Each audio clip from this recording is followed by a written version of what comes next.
10 ఏళ్ళు రాష్ట్రానికి వాళ్ళు చేసిందేంది? 10 ఏళ్ళు రాష్ట్రానికి వాళ్ళు చేసిందేందా? సీఎం రేవంత్ రెడ్డి గారు, మీరు అధికారం పక్కన పెట్టేసి ఒక్కసారి బయటికి వెళ్ళి చూడండి. తెలంగాణ రాష్ట్రాన్ని విభజన చేయడానికి ఎన్ని పోరాటాలు జరిగాయి, ఎన్ని సుదీర్ఘమైన పోరాటాలు జరిగి ఈరోజు తెలంగాణ ఆవిర్భవించిందో.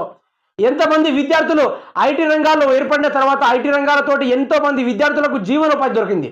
ఎంతోమంది రైతాంగ వారికి నిర్రబారిన నేలలు ఈరోజు పుష్కలంగా పొలాలు వారుతా ఉన్నాయి. ఈరోజు ఎక్కడ చూసిన వైపులా పచ్చని పంట పొలాలు అవపడుతున్నాయి తప్ప ఎక్కడ కరువు కాటకాలు లేని సమయం ఆ రోజు 10 ఏళ్లలో రైతుకు ఎటువంటి కష్టాలు లేకుండా రైతు బంధు, రైతు భరోసా, రైతు రుణమాఫీ చేయడానికి ఆయన పూనుకున్నాడు.